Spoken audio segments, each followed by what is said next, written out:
그래서 제가 어떻게 하면 이 캔버스를 활용해서 효과적으로 컨텐츠를 만들 수 있을까 고민을 하다가 제가 한 며칠 써보니까 요런 정도 괜찮지 않을까 생각이 듭니다. 자, 일단 긴 글을 한번 만들어 볼게요. 저는 블로그 글을 만들어 보도록 하겠습니다. 제가 소스가 되는 글을 이렇게 넣었고요. 그리고 파일이 업로드가 되면 글의 주제, 어떤 글을 쓰고 싶은지 요 두 개 정도 넣으면 되는 것 같아요. 나머지는 우리가 인라인에서 수정하면 되니까 어떤 주제로 쓸 것인지, 어떤 종류의 글을 쓰고 싶은지 요것만 넣어도 충분할 것 같습니다. 자, 그러면 이렇게 캔버스가 호출이 되고요. 만약 캔버스가 호출이 되지 않는다면 여러분들이 채팅창에 캔버스에서 작업하고 싶어 요 정도만 넣어도 될 것 같습니다. 자, 이렇게 만들어졌습니다. 자, 그러면 일단 여러분들이 한번 내용을 읽어봅니다. 마음에 안 들면 다시 만들어 달라고 하면 되고요. 어느 정도 마음에 든다 라고 하면 글의 길이를 조정해 줍니다. 저는 약간 더 길게 한번 해볼게요. 그래서 글의 길이를 한번 조정해 주시고요. 그러면 글의 길이가 더 길어지게 작성이 됩니다. 요 UI 참 예쁜 것 같습니다. 자, 그리고 독해 수준도 세팅해 줍니다. 요거 괜찮다면 그냥 넘어가도 되지만 약간 더 쉽게 쓰고 싶다 라고 하면 저는 중학생 해서 톤 앤 매너 정도는 뭐 전체적으로 영역 설정 없이 바꿔주도록 하겠습니다. 자, 이렇게 바꿨다면 이제 각각의 부분에 글의 길이를 조정할 걸 찾습니다. 뭐 대표적으로 서론이 좀 더 길었으면 좋겠다 라고 하면 더 길게 라고 하면 이렇게 제가 정한 영역만 좀 더 길어지죠. 그리고 나서 편집 제한을 통해서 내 글을 네가 볼 때 뭐 수정할 게 없는지를 한번 살펴봅니다. 아까는 또 한글로 잘 나오더니 지금 또 영어로 나오네요. 당하지 마시고 한글로 다시 제한해줘. 자, 이렇게 제한해줬습니다. 저는 일단 영어는 다 삭제를 하고요. 얘가 제한해준 것 중에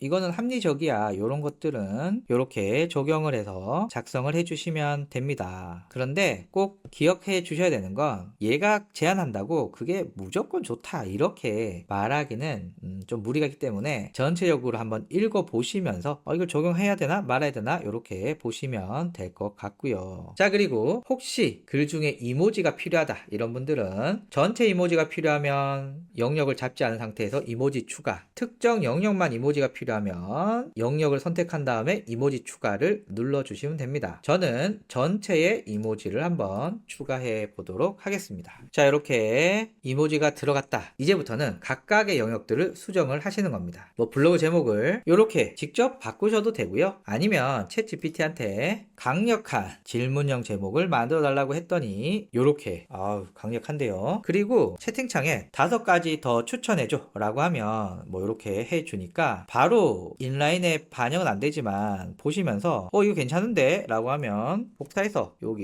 이렇게 붙여 넣는 것도 방법입니다. 그리고 챗GPT한테 문단을 그리고 여기에 실제 사용자의 후기를 넣어줘 라고 하면 이 영역을 선택해서 이렇게 후기도 넣어주고요. 이렇게 마무리해 주시면 될 것 같습니다. 그리고 여러분들이 이건 직접 한번 경험해 보셨으면 좋겠는데 마지막으로 다듬기 요걸 쓰면 이렇게 바꿔줍니다. 뭔가 좀 깔끔해지고 전체적으로 좀 레이아웃이나 틀이 좀 잡힌 것 같은 느낌이 있습니다. 그런데 뭐 경우에 따라서는 뭐 굳이 내가 이렇게까지 뭐 이런 것도 있을 수 있기 때문에 그리고 내가 원치 않은 변경이 있을 수도 있거든요. 그래서 마지막으로 다듬기는 여러분들 한번 써보시고 쓸만하면 쓰시고 굳이 내가 만든 걸 네가 손대는 거 원치 않아 이런 분들은 그냥 안 하셔도 될 것 같습니다. 자, 그래서 전체적으로 큰 틀은 글의 길이나 톤앤 매너의 독해 수준이나 이런 글의 전체를 조정하는 것들 우선적으로 하시고요. 그리고 디테일하게 편집 제한, 이모지 추가, 그리고 여러분들이 직접 입력하는 것 이런 것들을 하셔야 큰 변화 없이 순서대로 잘 만들 수가 있더라